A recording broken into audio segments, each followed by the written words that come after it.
Bleacher Report's 2022 NBA playoff MVP ranking. Some people said this should be an actual award. Honestly, in my opinion, I don't really think so.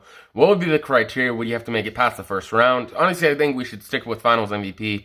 Offensive Player of the Year does sound like a good idea. I think they should take that from football, but MVP NBA playoffs, I don't really like that. But what do you think? Honestly, in my opinion, a lot of people in the comments were saying Jordan Poole should have been on this list. He did have a great playoff, so I agree with that. Some people were saying John Morant should have been on here or should have been higher. I don't know. John Morant really didn't have that great of a playoff run to begin with. I feel like Desmond Bane definitely deserves to be on here over him. But what do you think?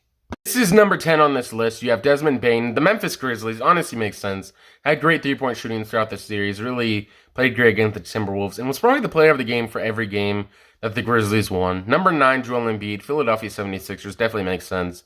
He had a lot of great performances against the Raptors, but he really did not score a lot at some points. It seemed like the defense, once the Raptors won those 2 games, really played great defensively. But what do you think? This is another person on this list. Number 8, Jalen Brunson, Dallas Mavericks. He really carried this series with Luka being out. Had great performances and really scored a lot. Number 7, Brandon Ingram, New Orleans Pelicans.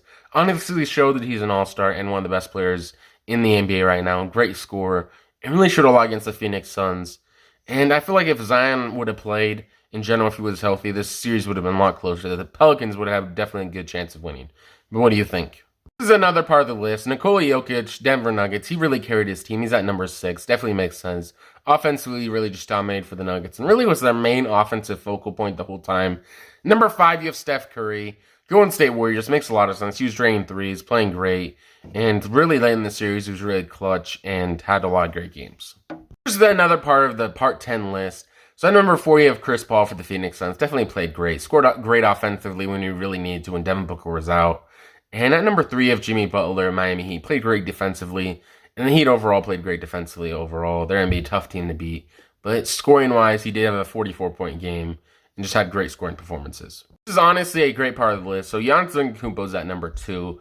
Milwaukee Bucks definitely makes sense. He had a great series offensively without Chris Middleton being there against the Bulls. Him and Grayson Allen are probably the best players in this series.